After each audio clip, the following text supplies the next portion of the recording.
control is sort of like for the early part of their life, you were the pilot and they were the co-pilot. They were kind of going along, trying to figure out how to run their life when it was time for them to run the life. You get into adolescence and you're kind of saying, it's your life to lead, right? You now need to take the primary role on a lot of this. You sit in the pilot seat, I'll sit in the co-pilot seat, and I still have an important role, but this is your plane to fly.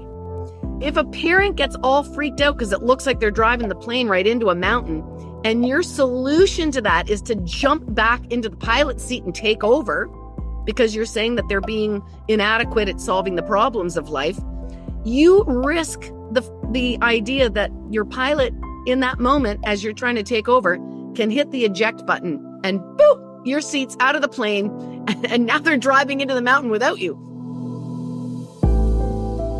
Welcome to the Family Dialogues podcast. If childhood is changing faster than ever before, what does it really take to raise teens who still talk to us, trust us, and choose to stay connected, even when everything in them wants more freedom? Today we're asking, what happens when parents move from controlling teens to truly influencing them? And how can strong relationships become the most powerful protection our teens have in a complex world? To help us unpack this, we are joined by parenting expert Alyson Schafer.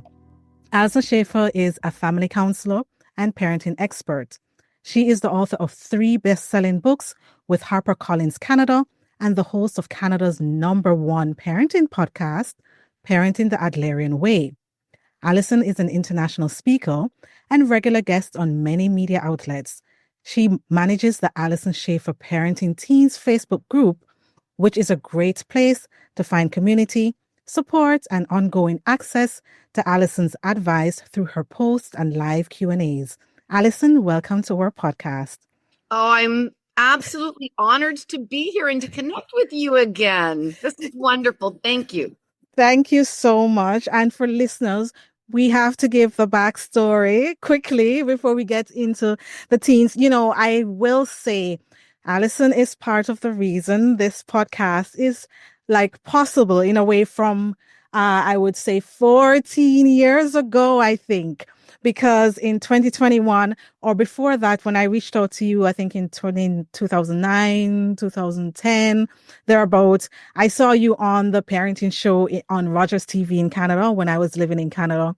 And I loved what you were saying regarding the advice and your books. So I reached out to you and you invited me to the parenting class and gave me some of your books. And the rest is history, I guess, because you encouraged me as it relates to what I should do regarding my PhD studies. And I went into studying and focusing on parenting for my dissertation. And now I am now doing the podcast. But before that, I had a vision of a parenting show similar to yours.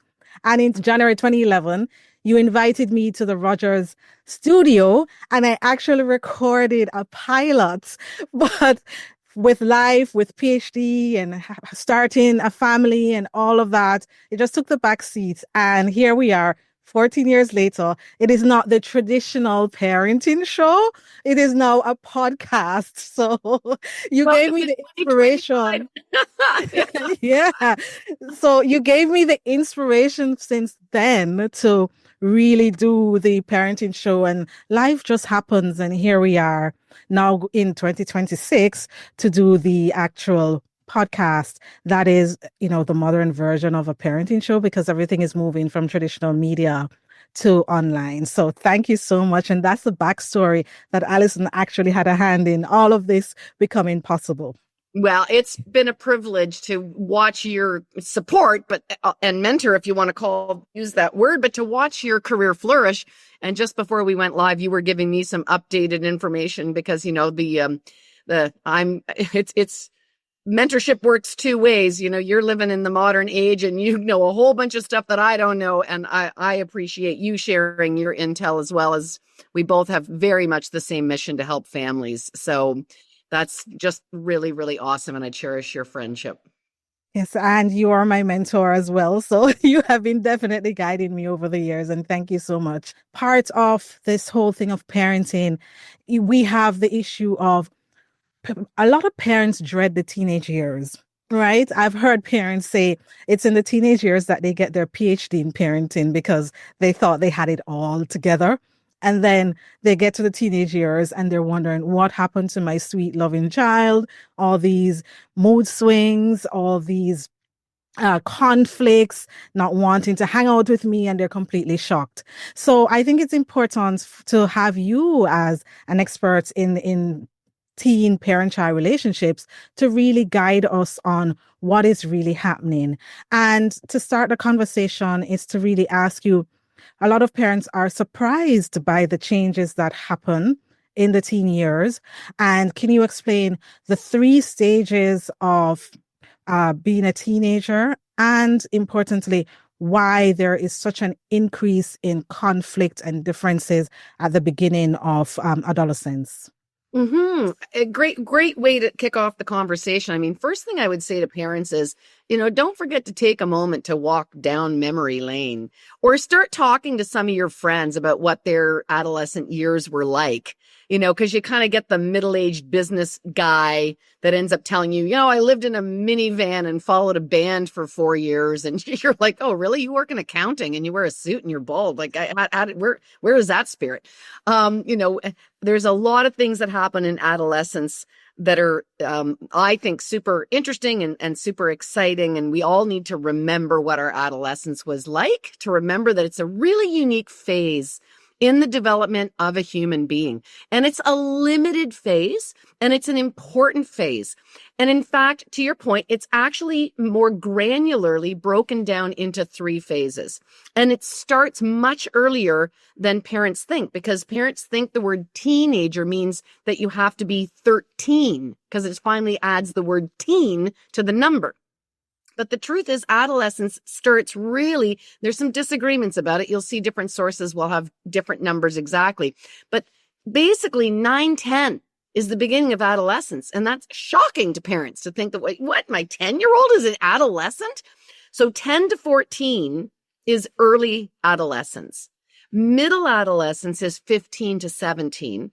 Later adolescence is 18 to 21. And I think that's important because it's really only recent research that has shown us that the brain is still developing way longer than we used to believe. It really takes the prefrontal cortex, and all that development really is still happening until 21. Now, why I say know that things are going to start happening early is that a lot of parents think that I don't need to talk to my kids about sex and drugs and smoking and vaping until they're in high school. When in fact, a lot of those adolescent behaviors actually start in middle school. At the younger age of things is when they do a lot of these experimentations. And the parents are then, I was ill prepared. I knew it was coming someday, but I didn't know it was going to come multiple years before. Please be ready for that, and don't be hyperly disappointed when your your grade 7 student. Do you say grade 7? How do you say it in German? Yeah, we have grade 7. Grade 7. Okay, Class 7. Yeah. Seventh grade in the US. Every kind of has a different way of doing it. But so when you suddenly have somebody who's in 7th grade and they've stolen alcohol from your cabinet and they've gotten drunk and underneath the slide at the school, and you're like, what? How am I dealing with drinking at this age?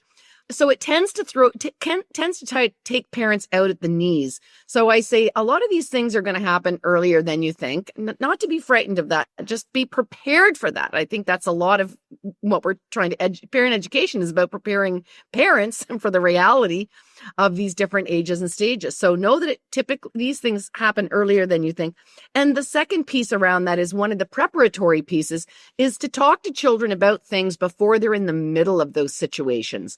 So it's a lot easier to talk to your kids about drinking and vaping before those have ever shown up in their social world, because they're not feeling defensive. They're still open. They still want to have these conversations. Whereas if you ask somebody who's already, vaping with their friends and you say, well, what do you think about vaping? They're like, hey, I don't want to have this conversation. Get away, get out of my space. They're kind of shut down. But, you ask somebody in grade 4 about, hey, what do you think about these things that you see out in the world? What do you think that's about? You can have a much more engaged educational conversation because that person is still being open-minded, not defensive about the topic.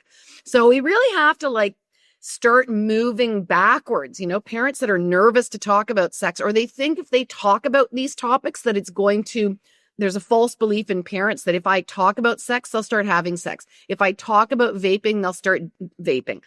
And this is not the truth from a data evidence-based perspective, that the earlier that you give kids armed with information, the more we reduce harmful behaviors in our children. So that is, don't take your assumption. Let's go with what data and research proves, which I know that you're a big science fan and you're always looking for evidence-based data. So I'm sure that parents will appreciate that in your podcast. So I think those are three important stages. Things are going to happen faster than you think. Get yourself prepared in having these conversations earlier. But the other thing that I think is fascinating, and sorry if I'm totally monologuing here. Oh, that's fine. You're the experts for this topic, so I'm sure parents are taking notes. So okay, well, this is the thing I want. This is the part that I like, just really gets me excited. Is, you know, my training is in Adlerian psychology, but I'm also, Adler was very influenced by Charles Darwin, and Charles Darwin brought some really interesting things to the evolutionary story of human beings. And so in evolution, there are many in the mammalian class of animals, of which we are one. Homo sapiens are mammals. There is this period called adolescence in many animals that are mammals. And adolescence is this very specific time because it's longer in higher ordered animals. So in humans, adolescence actually takes a tremendously long amount of time. If we're saying that it starts at 10 and it doesn't end till 21, that's a long span of time to be evolutionarily in the adolescent phase. Whereas some animals that only live 5 years, adolescence might be 3 months. Do you know what I mean? So higher ordered animals have longer adolescence. We have a longer adolescence. But the idea of what is happening, why we get to call it adolescence, is because it's a phenomena of the brain that is very highly neuroplastic. So this is where what we see is that you inherit genes, you experience your exogenous factors, you're experiencing life around you. And because of neuroplasticity, this is when the DNA, and this is when the changes and the advancement of the species gets to like lift itself up to the next level of evolutionary adaptation. And then it kind of gets baked in because we lose that neuroplasticity. And then you're an adult, and then you're boring, and then you just get into habit, repeat, your brain structures are set, that whole, hard to teach old dogs new tricks kind of a thing. So there's this really unique phase where it's like, this is where we're going to start changing the world. This is where we're going to catapult and advance humankind. And yet, what do we say to adolescents? You're stupid. You're young. You don't know. You think you're a grown up, blah, blah, blah. And we tend to really denigrate them. So, I find that this is like an absolutely important time to capitalize on, and to know that part of what they're doing is they are trying to break down old systems and create new ones. And so how we see that in adolescence is they really are allergic to authority.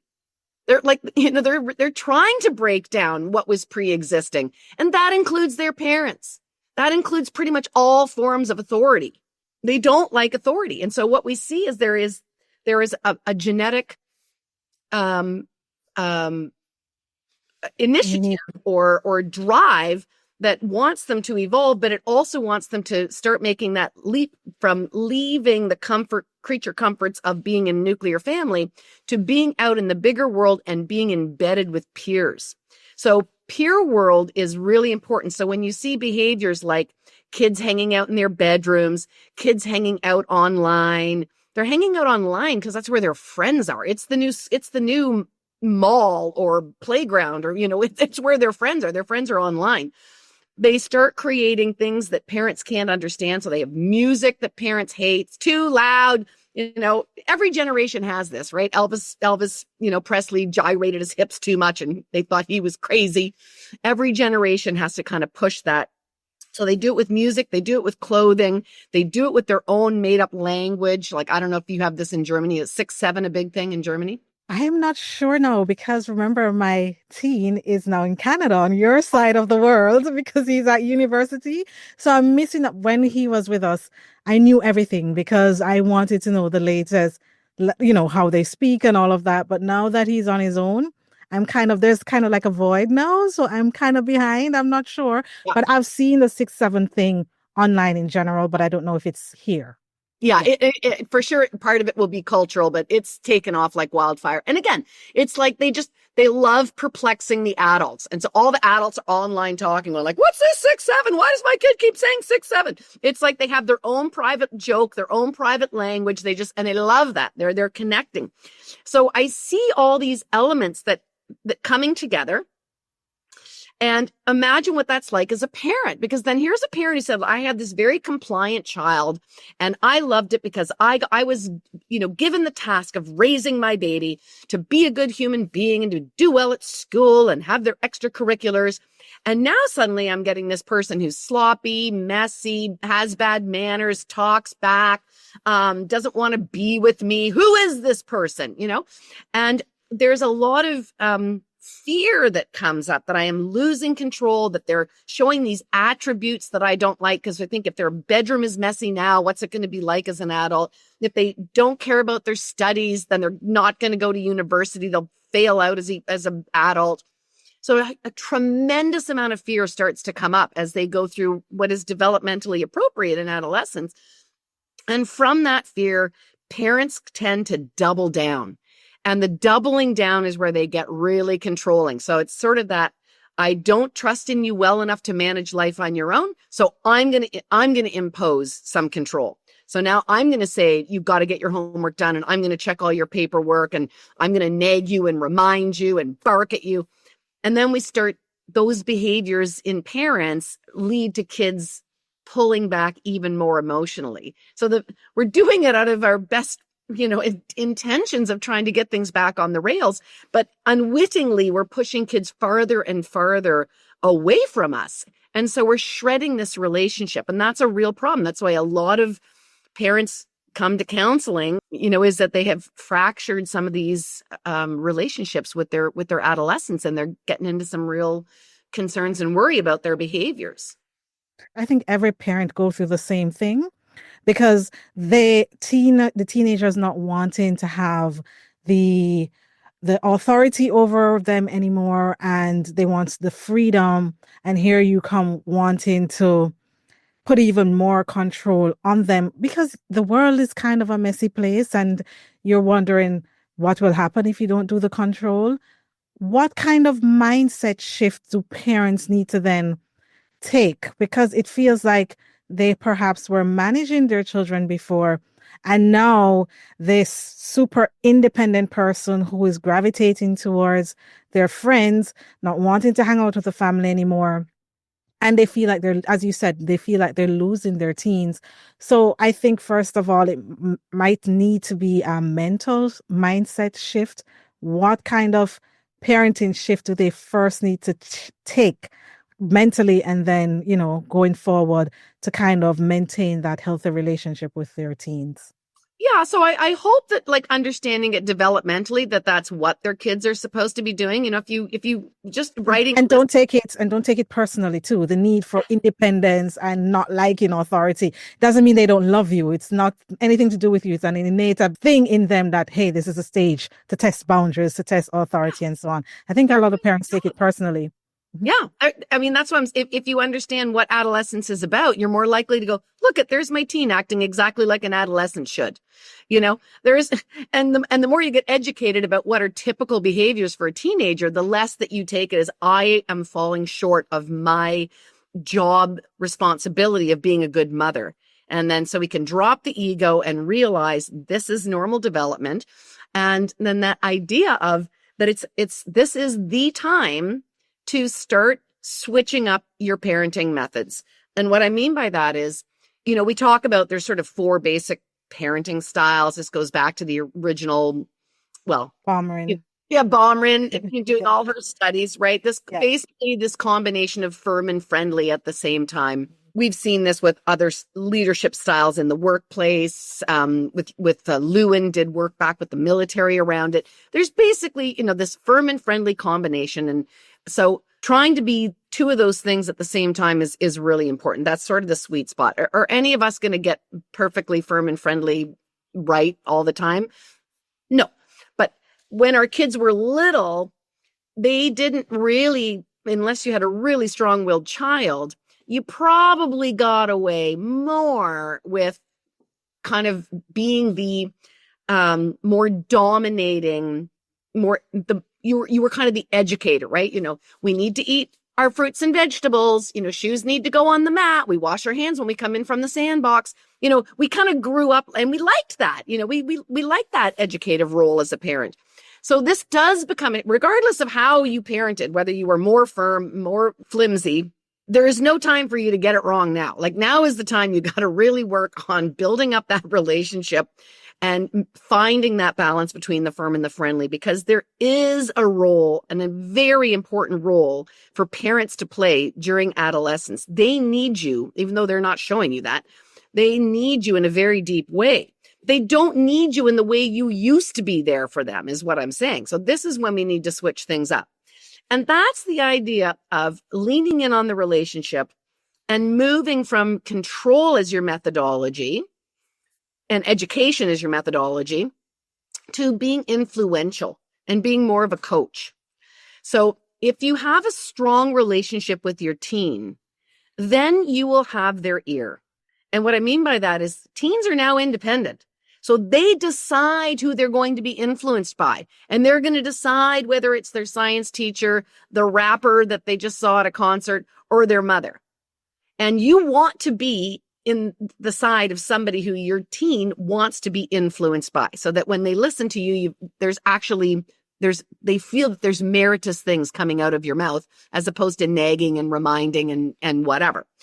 So one of the ways I explain it is, control is sort of like, for the early part of their life, you were the pilot and they were the co-pilot. They were kind of going along, trying to figure out how to run their life when it was time for them to run the life. You get into adolescence and you're kind of saying, it's your life to lead, right? You now need to take the primary role on a lot of this. You sit in the pilot seat, I'll sit in the co-pilot seat, and I still have an important role, but this is your plane to fly. If a parent gets all freaked out because it looks like they're driving the plane right into a mountain, and your solution to that is to jump back into the pilot seat and take over because you're saying that they're being inadequate at solving the problems of life, you risk the idea that your pilot in that moment, as you're trying to take over, can hit the eject button and boop, your seat's out of the plane. And now they're driving into the mountain without you. You can't be an influence. You can't be a help. If your child has evicted you from the plane as they're training into being an adult, you've lost all power over what you could be doing to help them, to say, oh, check your wingspan, check your dials, check your whatevers. So there's a big role for us to play, but it can't be out of fear and jumping back into control. So we really want to work on influence and coaching, being along for the journey. And the only way that you can do that is if you have that strong relationship. And that can be really hard for parents, because if you're so worried that they're going to fail science, that all you do is talk about science and bark about science and scream in their bedroom door that they need to hang up their phone and study for their science test, each one of those is eroding the relationship. In an influence model, it might be, I'm really concerned that, I know that you really want to get a good, a grade point average this year. And I know your science teacher is really saying that you got to pull up your marks by about 5-10% from our last parent teacher interview. I'm just really worried that you're going to be disappointed with your choices if you don't keep those things top of mind. But, so I can share, I might say, what's your plan for getting 80% on this test? How are you going to accomplish that? How can I help you? And one of the plans might be, I'm going to study for 2 hours a night. And then you can check in and say, how's it going with the plan? Would it be helpful if we made the phone time after study time? So it's not as if you're going to be ineffectual. I think parents, if you don't kind of spell it out and show them what it looks like, there's still many, many things to do, but it's a different skill set than they've probably been trained to do thus far. And it's a different skill set for you too, because as you describe the pilot, co-pilot scenario, where a lot of parents want to then grab back the controls, and it is all about fear. But parents who come from traditional backgrounds might see influence something to be of you're being too lenient. It's hard for traditional parents to make that switch and think, but if I'm being an influence to them, isn't that mean I'm taking away my authority that they need for that kind of structure? Wouldn't that lean to leniency? What do you have to say to parents who might be struggling with that in particular? So it is a good point that, we're getting kind of down to semantics. So we're using a word, but like, what does that look like in real life? Is that too lenient? Is that too, Right. So I do it's trying to describe a boundary.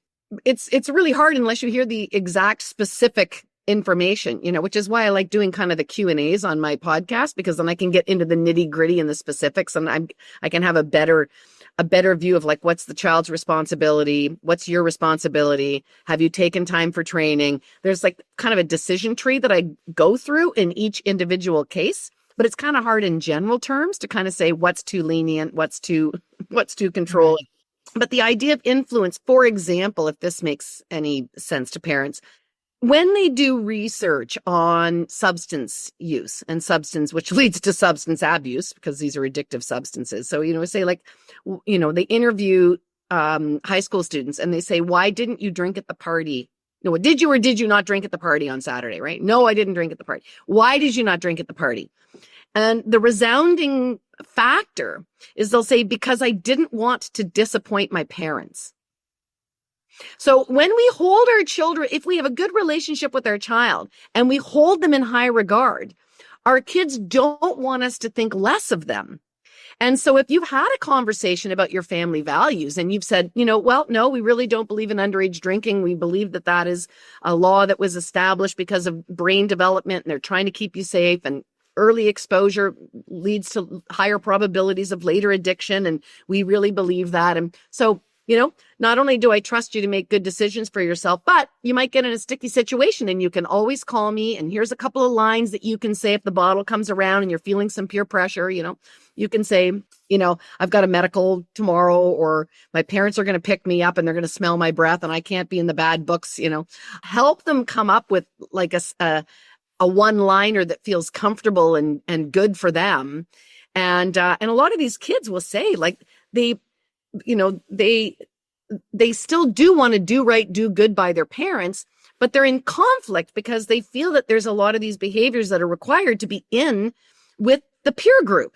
And I just started this by saying that is actually one of the premises of adolescence, is to do the behaviors that your peer groups are doing so that you get accepted. So part of it for parents is to be able to say, and I get the double bind that you're in. And chances are they are going to make a bunch of mistakes. And probably most people are going to go through adolescence and probably have a drink and try a vape. The question is, do they become addicted? Do they start hiding that? Does it lead them down a trail that gets progressively worse? Or do they rebound and learn from their mistakes? The kids who did some experimentation and then, recovered from that are the people that have the better relationships with their families. So I'm not expecting my kid to be perfect by no stretch of the imagination. But if I said, you can't see those friends anymore and you are not going to that party on Saturday, and if I came down, like a big hammer, what that results is that kids will either hate you and then they'll just sneak around you anyways, because their prime objective is to fit in with their peers. So I would rather help them figure out how to handle the tension of that and know that I always have their back. But that's not giving permission. Yeah. As you were speaking, I was going in memory lane because something similar happened with my eldest, where they had a class trip to a camping place, I think in Poland or Czech Republic. I don't remember which one. But the managers of the campsite forgot to take the alcohol out of the vending machine. Oh, yeah. And some of the children, some of his peers tried. And I asked him if he tried, and he said no. And when you said disappoint, he said he didn't want to disappoint me, But most importantly, he said he didn't want to disappoint his great grandmother. He's like, if mama found out I did that, she would have been so disappointed because he had, before she died, he had such a close relationship with her that for him, if he should do something like that, that would be the worst thing. He would not want to face her disappointment when he would have to have a conversation with her. And I also remember too that, parents sometimes forget that, the peer pressure is really on. What I did with him, he had a phrase that was only secret with us. And so if his friends were pressuring him to go somewhere or something, he had that pre-saved in his phone and he would text me and I immediately call and I know whatever he asked, I should say no. So I became the bad guy, right? And he would say, oh God, my mom said I have to come and take care of my little brothers, or she needs help with something. I've got to go. And then when he gets home, I would ask him, what was that you were trying to avoid? And he's like, I didn't feel like I wanted to go there with my friends, but I gave him the out, right? And so maybe for parents too, you have to think, they're always on their phone. So it won't seem weird if they're on their phone with their friends. They could be sending a message to somebody and the friends they don't need to know that it's you. So what phrase or word can they immediately send you to get you to bail them out? Because they are really still kind of immature and they don't know how to, even us as adults, sometimes we can't even manage the peer pressure and we need somebody to bail us out as well, or a spouse or a good friend or somebody. So that just reminded me, like, have an out for them to get the help that they need from you so that they don't seem like they are corny or whatever term their friends are using these days to describe other teenagers who are not willing to engage in certain activities. So I went down memory lane. I was like, oh God, I did the right things. To your point, like I love that advice, and many times teens get into sticky situations where if they were to make it incumbent upon themselves to say, I'm going to leave, I don't like this, or I don't want to go to that sleepover, or people are getting too drunk, or, I don't, if they had to speak up for themselves, which of course we do in the long run want to teach our kids to speak up, but the speaking up to their level of development is speaking up to say, Mom, I need to get picked up. And of course, they can't say to their friends, I want to go home, I don't like this anymore, because then they're going to lose face with their peer group.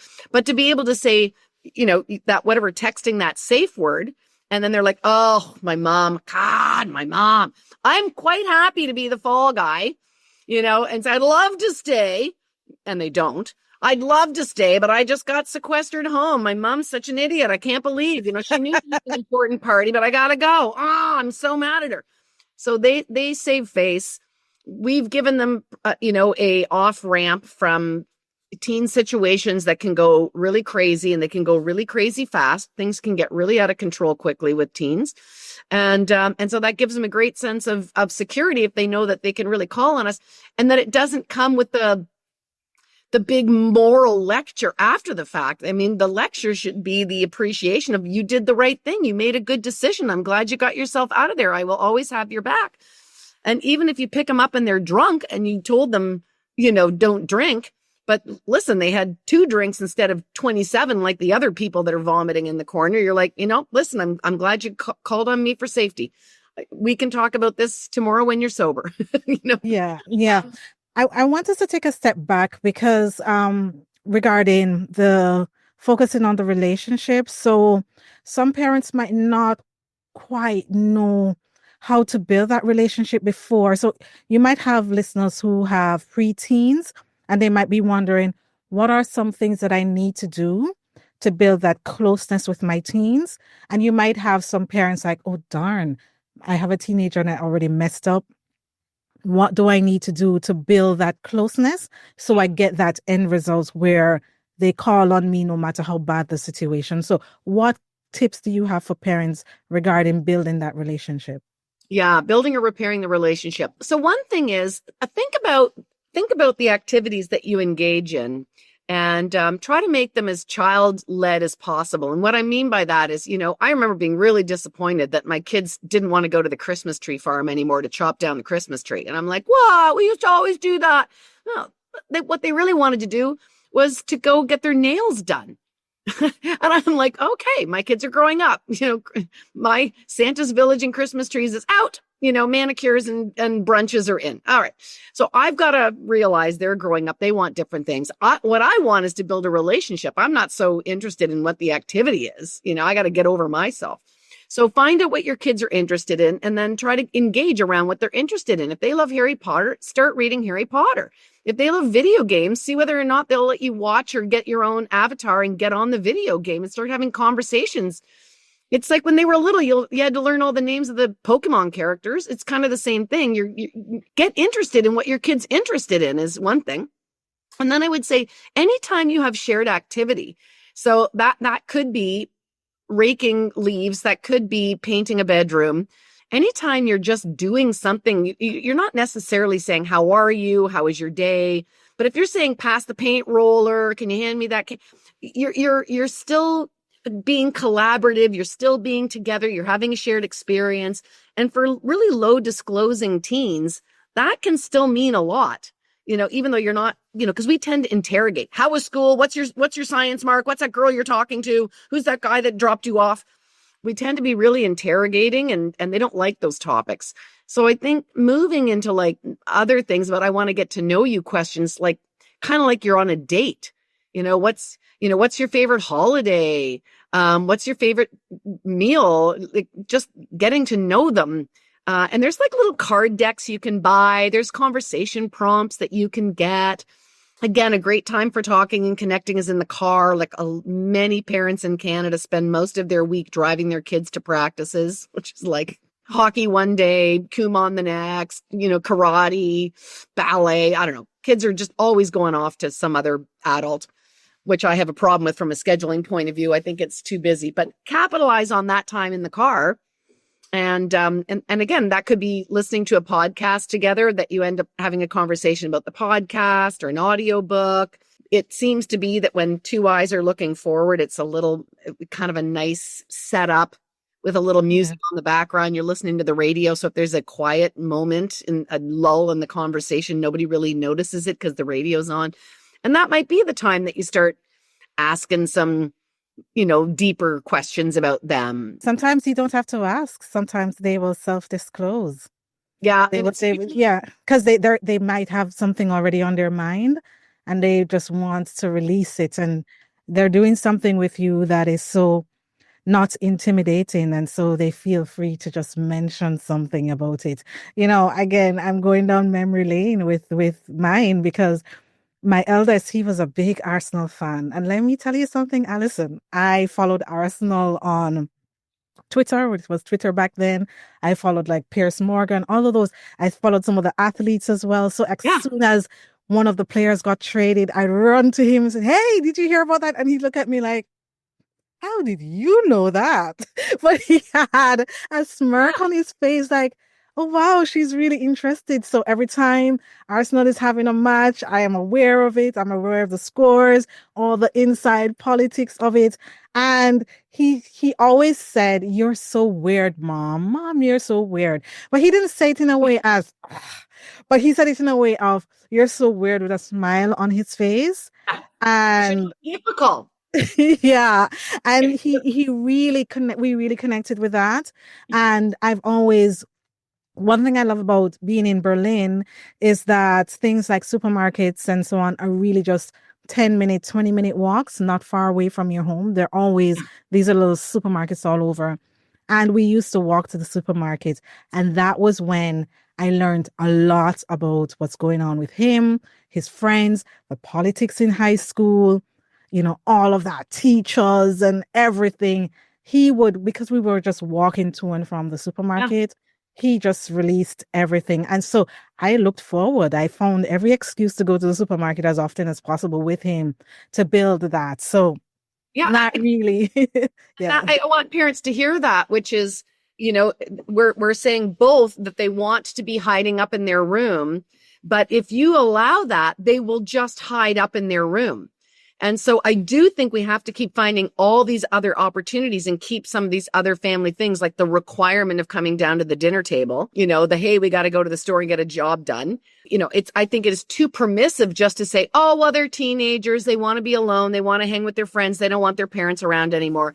I'm like, no, as a parent, you need to find, and make it your mission to find positive opportunities to insert yourself in a way that might make yourself available, because if you're not there, they're very in the moment, So it's like if they got a terrible text message from a friend at school and they're all emotional about that, they're not going to want to talk to you about it tomorrow. They're like revved up about it now. And so it's very topical. So the being present so that the door is always open, should this be the moment that they want to talk. I think a lot of times parents are complicit and kind of saying, well, they don't want me anyway, so I just went off and did my own thing. And they're old enough to be home alone. So parents kind of go off willy-nilly. And I'm like, no, go hang out in the bathroom. Do your hair next to your daughter doing their hair. Like, see what comes up. Just, sit and read on the... Just be present. Yeah, be there. Again, another memory. I'm like, I'm going through, I hope my son is okay with me sharing all of this. But I think... We'll get the final edit approval. Yes. So, one thing he said to me, I think he was 13. When I work, I always make sure that I am home before he gets home. So he always comes and sees me home. And he said to me once that, we might not have everything that my friends have and so on, but I do like that no matter what, when I come home, you're always here. And I found that sweet. But Alyson, most of the time when he came home, hi, Mom, I'm back in the room. Boom, door is closed.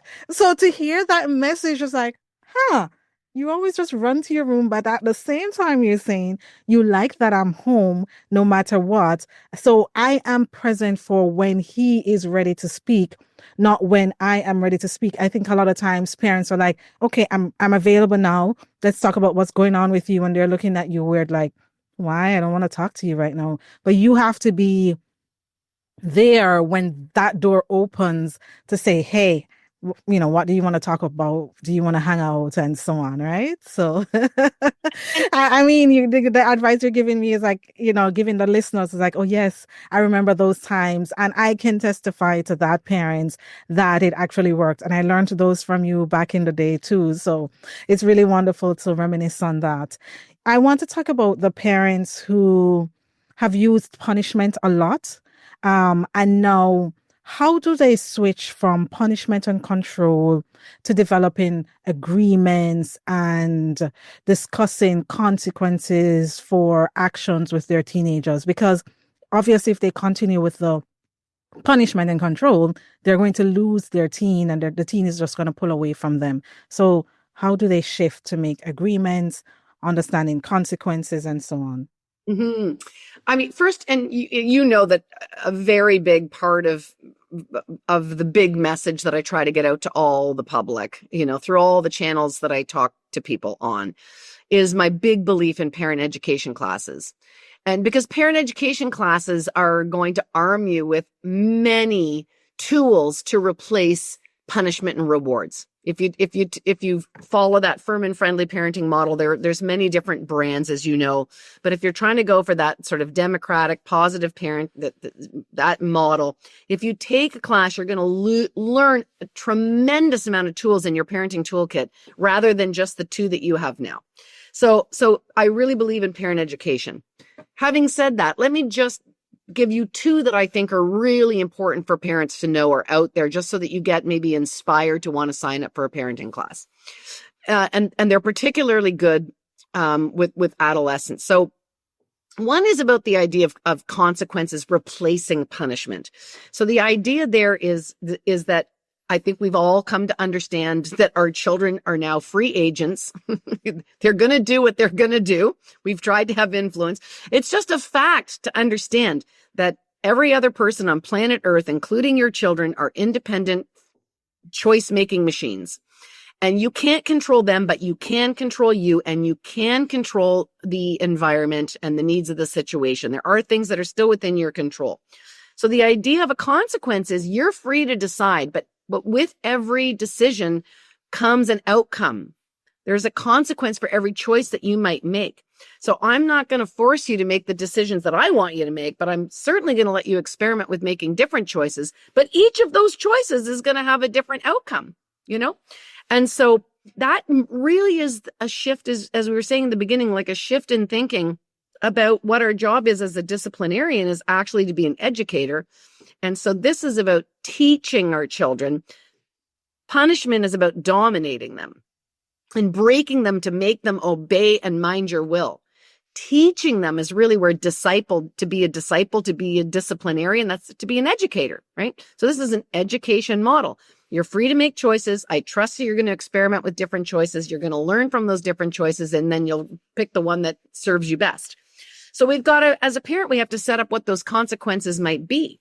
And so it might be something as simple as, if you'd like to borrow my car, you need to return it with the gas topped up at the time that I needed the car back.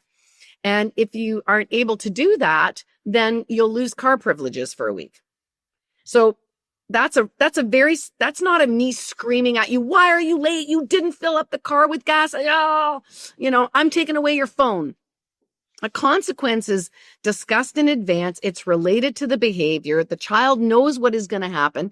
And in a best case scenario, I often bring the child into the conversation in the teen years. I don't in the little years, because it's developmentally inappropriate. By the time they're an adolescent, I would say, what would be the appropriate consequence?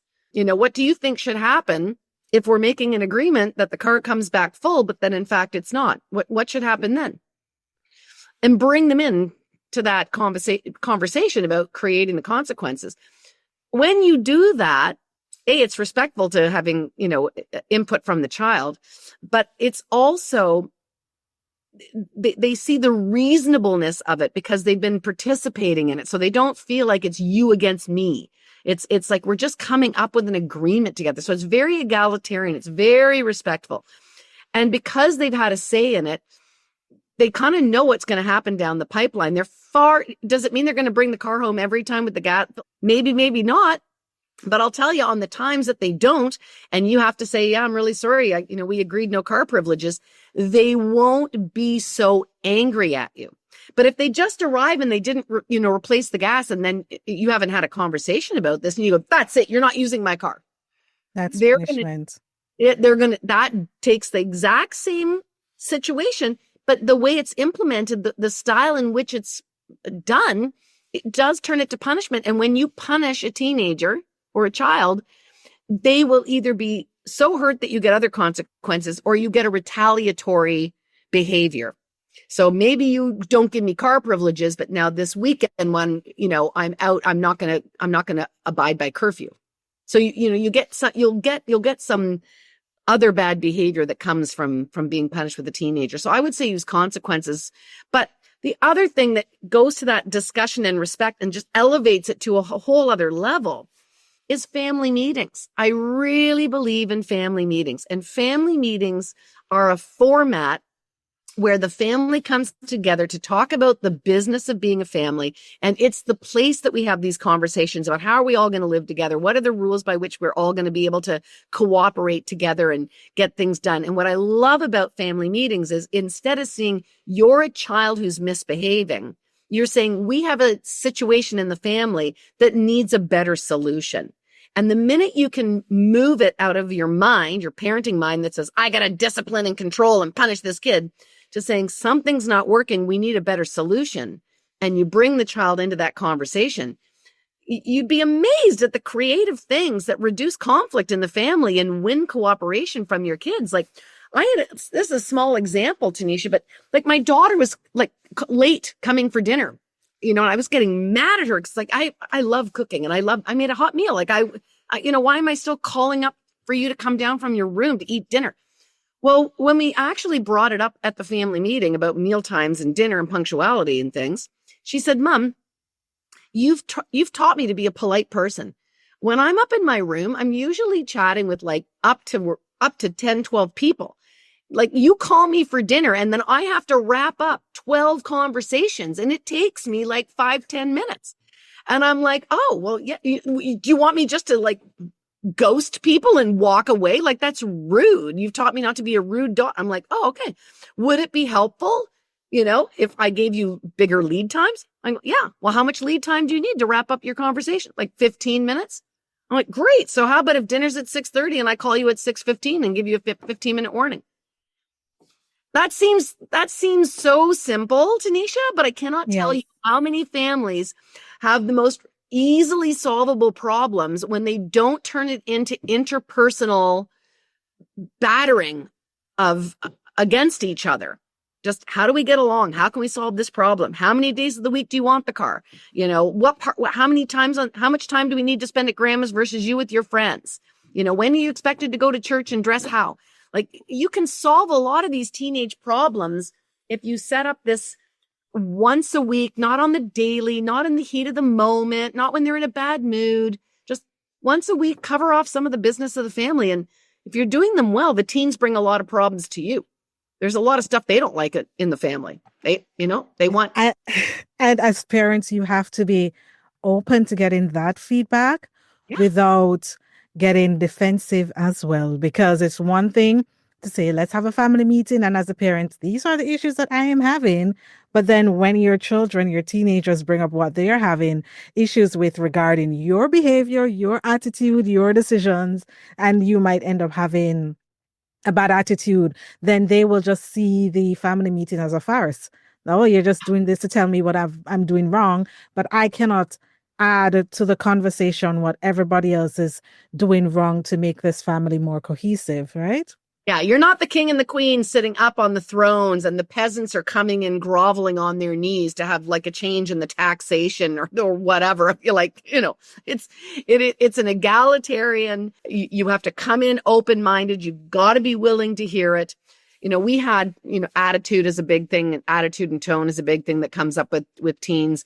And our family talked about it, and we made a pact that we would make this little signal that we would like tug on our earlobe, because no kid likes to hear it out loud. I just said, like, if someone hears someone but it was a two-way rule. Like, because we talk down to teens all the time too. If I start doing eyeball rolling, or I'm just like, well, you didn't have your head sewed to your shoulder. If tone came up in our family, anyone had the little noticing thing to tug their earlobe and say, pay attention, that just had tone in it. And we had this thing called level 2, where we meaning let's live a higher value. But everyone could say level 2. Everyone could tug their ear. It wasn't just I get to correct my kids. It was a two-way agreement, because we all wanted to be respectful. We all wanted to treat each other better. So, it's got to be egalitarian. It's got to be mutually respectful. It can't be higher power, lower power. You come to me with your ideas and I'll say yay or nay. That's not democracy. Yeah. So the example you gave with your daughter and the conversation that she was having with her friends, it sounds as if that you gave lead time. You're suggesting that perhaps with certain things, parents give lead time so the teenagers can have enough time to be able to cooperate with you. The thing, though, parents might be wondering, as it relates to this lead time and flexibility thing, how much is too much to the point that you're giving in to your teenagers all the time? What is that healthy lead time flexibility looking like, so it doesn't come across as everything you're giving into your teenagers? Yeah. So this is where I think using the family meeting to come up with agreements and for parents to think outside the box. So I'll just give an example. Our teens are busy. They have their own priorities. They have their own values. They have their own commitments. They have their own agendas. And we just think they're indentured servants that we can just say, go load the dishwasher. We don't know what's going on in their life. So with my kids, I found that as we moved into the adolescent years, because, my kids had choir practice and they had to do homework assignments and they'd be like in group projects and they'd have to be online at a certain hour. I realized that for our family to work, I said, why don't I do all the really time sensitive stuff? Because if the dishwasher's not loaded or unloaded, then I can't make dinner. And so then everything gets backloaded onto me. Why don't I do the time sensitive stuff? And you guys do the non-time sensitive stuff, like the vacuuming and the dusting and the washing the car and the cleaning your rooms, because that's not going to throw me off of getting the family routine going. And so I know a lot of parents think, well, every child who uses a dish should put their own dish in the dishwasher. I'm like, I'm not concerned about some other rule of my kids know how to load a dishwasher. I'm just saying, I'll look after this, but I don't want to be overburdened. Then you guys need to do some non-time sensitive weight bearing in the family. So we made up our own system. It doesn't have to be like the system that everybody thinks about. But it did mean that I said to them, so would it be reasonable to say that by the time the weekend came around, that sometime during the week, you got those responsibilities looked after? And so long as they're done, then you have car privileges for either borrowing the car or getting a trip to the mall or going to your friends or having friends over or whatever. But is that reasonable to say you've now got 5 days to get your stuff done? And that gave them all kinds, and a lot of the times they did it 5 minutes before they wanted the ride to the mall. And I'm like, I don't care. Like no harm, no foul. I really didn't care. But I felt that was an agreed upon arrangement. It didn't make chaos in the house. It was respectful to how the house was being organized. And, they really did, they stuck with that. That was really fine. But that arrangement was made at a family meeting. And at the following family meeting, after trying it for a week, we said, what do we think? Do we like this arrangement? Do we need to tweak it? Do we want to try something different? There was an opportunity to make it an iterative process about how the family works.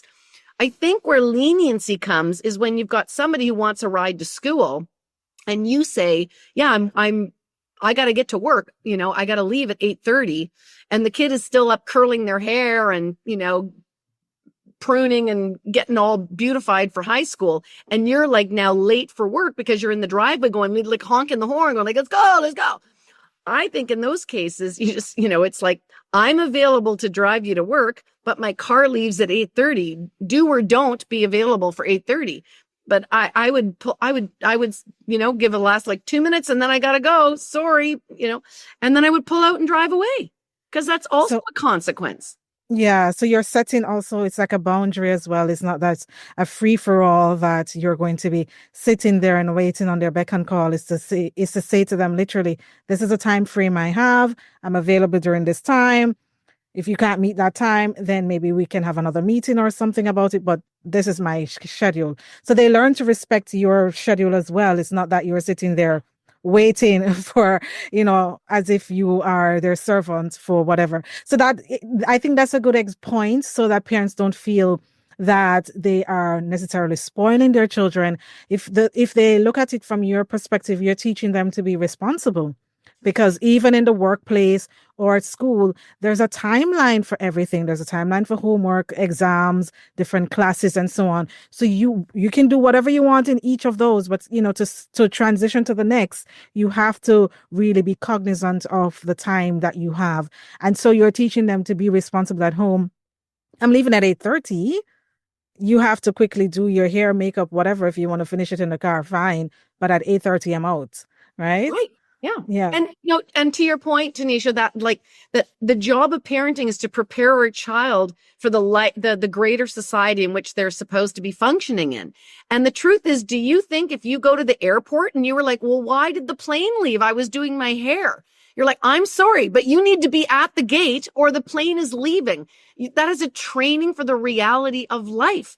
If they're taking the bus to school, the bus is not going to sit and make every kid on the bus late. The bus is going to keep going. It is training for the reality of life. And a lot of these kids whose parents have not been firm around that really think that they're going to be accommodated, and they are not prepared, and they have a massive shock when they go to university and the prof won't give them an extra day for their paper because of X, Y, and Z. And they're like, no, the paper was due. Sorry. It's some subtract marks, some give a 0. And they're like, what? I've been accommodated my whole life. What kind of mean, evil person are you? Like, yeah. The kid that goes to kindergarten and thinks that they're always going to be the line leader because at home they always get to pick the chair, turn the lights on and off. No, you sit here, you sit there. Guess what? In the bigger world, you don't always get to have the royal right to everything. So we need to train our kids to integrate into society. Yeah, I think that is beautiful for parents to hear, especially those who might be concerned that it is just too democratic for me. I know some parents are concerned about, the constant, okay, I have to say no, but what are some, how would they go about deciding when to say no and to hold firm to that? Because they don't want everything their teenager asks, can I do this? No. Can I do that? No. Because again, you get your teenager to become deflated. They might become sneaky and start hiding things from you because they know you're already going to just shut it down. But there are maybe some circumstances where your no is really important. Can you give example of some of those circumstances and why? Yeah, I mean, I try to tell the parents in my clinical practice that in adolescence, you've got three big no's where you can drop the hammer and kind of say no because I said so. I mean, I never really like to say just because I said so. I always like to say, here's why. It isn't just because I said so. It's because I'm concerned about this, and the other thing. But the truth of the matter is parents mostly micromanage their children. So they say no to wearing that top to school. They say no to wearing, artificial eyelashes. They say no to don't date that boy. They say no to not that part. Like they say, no, you can't have that much caffeine. They say no to so many things that they're just opinionating. So kids just become oblivious to all your no's. I want parents to save their no's. I want their kids to have an experience of their parent as being a reasonable parent who tries to help them. It feels like they've got my back. They're on my team. The only time they really step in is if it's something that like would stand up. It's like my mom is a reasonable person. If she is really putting her foot down and saying, no, you really need to go to rehab. This little Coke addiction thing that you started at parties is like now out of hand. They're going to be like, my mom is not the kind of person who like puts down the big no. Like this must be something outstanding. And so don't waste, keep the gravitas for the big things, the dropping out of high school, things like that. You want to save the big no's for that. The other things I think become parts of the discussion. So it's not that I usually say to my kids, convince me. Like, let's have a good argument about this. Like, tell me why you want to do it. Tell me the good sides of it. And then I'll tell you, like, we're debating. Remember good old classic debate? I'll tell you what I'm worried about. I'll tell you what my fears are. Then and then give them an opportunity to come back and say, I don't know those parents. There's going to be no adult supervision. And they're like, well, what if you called the parents? Well, what if the older brother was there? Like, I want to, instead of just saying, no, I don't like that idea.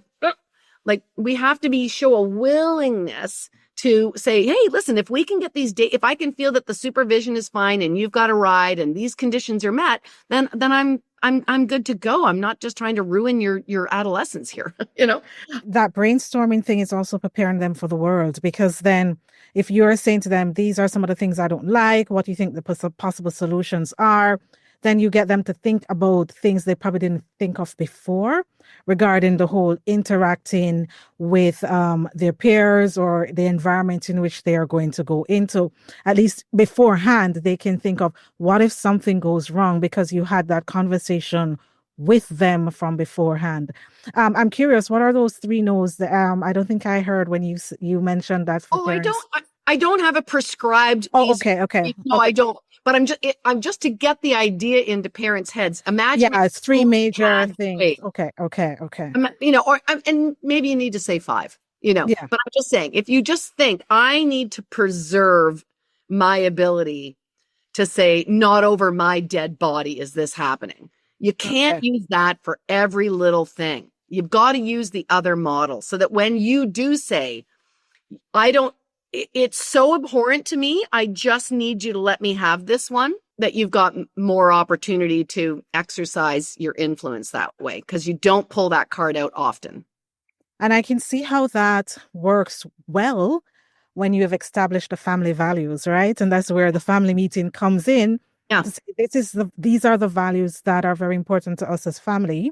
And so if something comes up that goes against the family value, then you can say that's a no, but then, you can have the further discussion with the brainstorming and so on. So I had a lot of freedom growing up. We had, I'm third generation Adlerian. My parents really trained us to be responsible. So I had a lot of responsibility. I was a very responsible person, very independent person, but, lived in a big house. We took in boarders and draft dodgers, and I had a very busy, chaotic house, but it was lovely and warm and terrific parents and wonderful siblings, like had really great childhood. But I was pretty autonomous but at 17, so I was very mature. I went off to leadership camp at 14. Like I was traveling on my own at 14. I was a pretty mature person.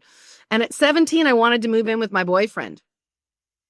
And I was still in high school because remember we had grade 13 back then, right? And that was grade 12. And my parents were like, no.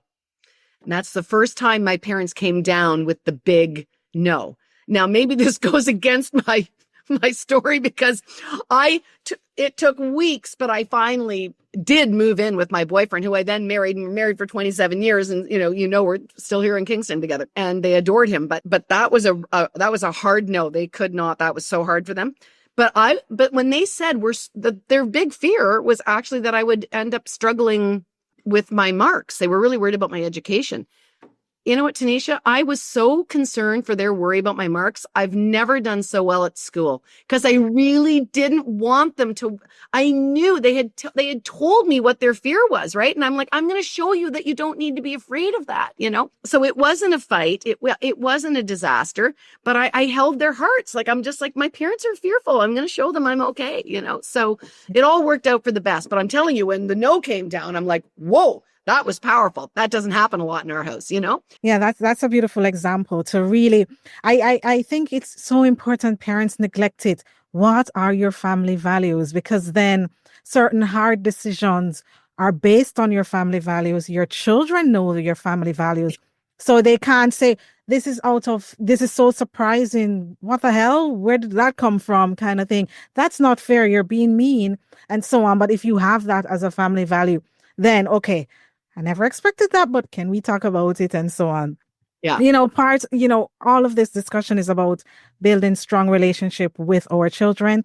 And I think one important thing that I am observing now, why it is so, so important, is the AI companions that are just flooding the market now. And I am seeing cases, specifically in the US, I don't know if there are any other cases of teenagers actually committing suicide, having AI psychosis, and so on, because they have become so dependent on that artificial relationship with this AI companion. So for parents, in light of what is happening now, for you to say, this is why I'm saying you need to focus on the relationship, because you do not want your children to rely on the AI instead of relying on you. So what are your thoughts on what's happening now? It's going so fast, but from what you're able to see so far. Yeah, no, I would agree. I think maybe the metaphor that would be helpful for parents to think about is, think about when you were pregnant. And they would say that you need to have enough calcium, because if you don't get calcium from your diet, the baby, in order to protect its needs, is going to suck calcium from your bones. But it is going to get its needs met. So if we use that model, that children will always try to look for the good source of their needs first, and in the absence of finding it, they will get creative and find it on the negative side of life. So in the absence of good connection, they're going to seek out artificial connection. So that's why, if things are going well with their friend group and their family and their in real life friends and all of the network and their community and all those things that we build in true relationships, that is the good diet of social belonging and social acceptance and social experience. But if that dries and dwindles and gets sparse, they're going to be starving for it. And that's when we start seeing them getting, the AI companions and, the girls who are suddenly getting attention in chat rooms, because they're not getting it from their friends or from their parents or whatever. So they don't seek those things out first. That's not a first option. That is a creative option because there's a deficiency on the other side. So it's a real call to action to keep those things happening. And we're still in a post-COVID recovery time where we fractured a lot of our social connections, and people are really rebuilding not just in the family, in our communities, We're not as we Cohesive, connected. yeah. And again, there is a cultural piece to it, but we went through years where we thought that person's going to sneeze on us, and so it kind of took stranger danger to the next level.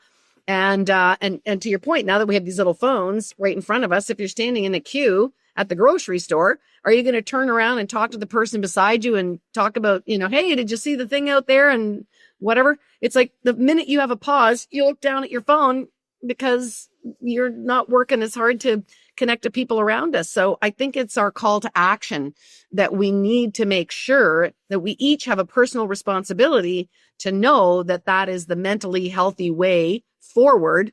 And it's everybody's responsibility that we do that more. And yes, parents should have an educational conversation as well about how convincing the substitute is, but it is no replacement, and it comes with some real dangers and downsides.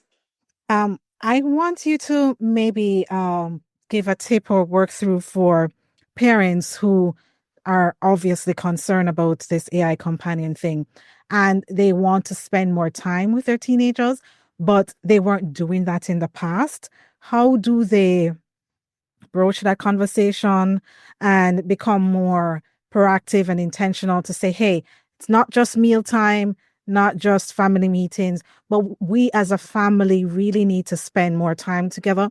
How can parents approach that conversation with teenagers, especially if it's something new for their family? Again, I'm trying to encourage them to do the family meeting thing. But even if you just have a one-off family meeting and you're just sitting down, breaking bread together, maybe it's at a restaurant somewhere, and there's just the nice vibe is kind of happening, and you just jump off that and say, you know what, like, I love this. I love what we're doing right here. I wish that we would do this more. And, life abhors a vacuum. We get busy, we forget. And, I don't want to forget. I want to make a conscious effort. Do you guys enjoy this? What could be the next fun thing that we could do? And again, generally in family counseling, I usually start with the homework of the first week is do something fun together as a family. But right there, you have to cooperate. You got to figure out what everybody wants to do. What does everyone want to do? Like, do you want to go to a matinee? Do you want to rent a bowling lane? Is that lame? Do you want to go for a hike? Do you want to put up Christmas decorations together? Do you want to plan a cousin's sleepover? So just toss out, brainstorm some ideas, but you've kind of said, I want more of this. Do you want more of this? Could we have more of this? What would that look like? And make that the problem that you solve together, as a family. Wait for that first vibe to be the springboard of more of this, please. I think and I find it often, it comes off of holidays. I'm always surprised at how many people put all their grudges aside because they don't want to have a bad holiday. So I find post holidays are a good time to say, we don't have to wait to go away on a holiday we could be this happy every day in this house, same people. Yeah. I think also what might work well for mid to late teens is to say to them, hey, I'm realizing we only have a year or two left before you're gone. You're not going to live with us anymore. Maybe we're only maybe going to see each other during holidays. And my relationship with you is so important.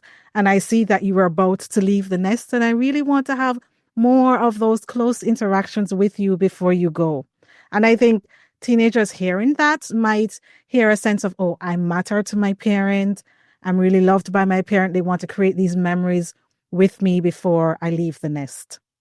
And I'm also fine with a friend coming along because a lot of times, notice that a lot of people say like, oh, I love everybody else's teenagers. I just don't like my own. Well, and there used to be a tradition back in the agricultural farming days where you didn't raise your own teenager. They would have gone off and worked at the farm beside yours. And that was probably a way of keeping everybody sane. And then you would have taken in the neighbors to the left. You would have had them. But intermixing some other teenagers. And so bringing a bestie on a holiday or a trip to the cottage or an outing that you're doing is totally fine because usually the friend doesn't have any grief with you. They're like, why don't you like your mom? She's a wonderful lady.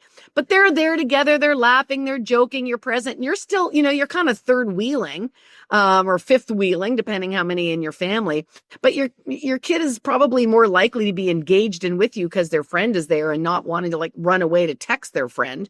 So So I've got nothing against bringing in a friend so long as you're still doing family things together. Yes, yes. It all counts. Yes.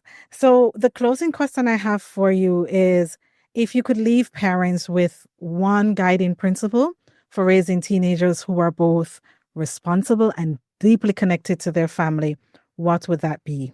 I've worked with so many discouraged parents. I feel like one of the messages that I want them to know is, a discouraged parent can't really encourage a child. When you've got kind of like a bad opinion of your child, it becomes a bit of a rate limiting factor in terms of building up the relationship. So I think one of the things that I would say is, guess what? Everything can be different. And could you take it upon yourself in all your frustrations and all maybe the history of things haven't changed yet to make it like a little Etch-a-Sketch kid's toy, and you shake it and all the sand goes and it's like, could you start tomorrow with fresh eyes? The Zen masters talk about having beginner's eyes. Could you just suddenly meet them right now as if you're meeting them for the first time and start fresh and just feel like you're doing a do-over and drop all the history of what's happened and just decide, to your point about putting that value first. Right now, what I really want to do is learn to get to know my kid and love them. And I'm going to make that my most important value. And I don't care if they fail a course and I don't care if I don't like their friends. I'm just going to make that my job one. And having trust that the other goals that you have will actually follow in that order. And it might be a little chaotic but you kind of got your number one value as your goal. And that shouldn't be overwhelming if you remember that that's a pretty darn important goal. Yes. Thank you so much. I think parents will definitely appreciate that advice. So, in addition to your podcast, Parenting the Adlerian Way, where else can parents find you if they want to connect with you for maybe counseling and join your groups and so on? Where can parents find you? What's your handles? Thank you. Yeah. So my website is AlysonSchafer.com, AlysonSchafer.com. And on my website, it does have all the links out to my social media. But on social media, I'm basically at Alyson Schafer. So you can pretty much find me anywhere there. And the podcasts, again, are on most of the major platforms, and you can see them on my website. And just because we're talking specifically about teens, I do have my Facebook page, but there's a subgroup for Facebook teens just for parents. And I try to jump on the regular and either do like a live Q&A or engage. People ask questions all the time. It's a super supportive group. So if you're just looking for other parents that are on this journey with the information that you heard today that you're intrigued with, you will get lots of people that will answer, that's too firm, that's too friendly, you're doing a great job. You won't, nobody will diss you.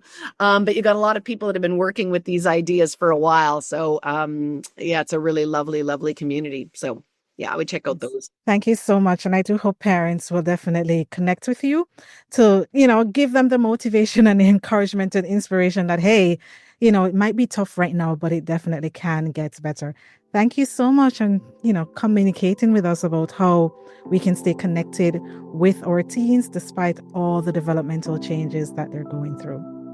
Thank you so much for inviting me on. I'm really excited to catch up on all your different podcast content besides just this one. Thank you. You're most welcome.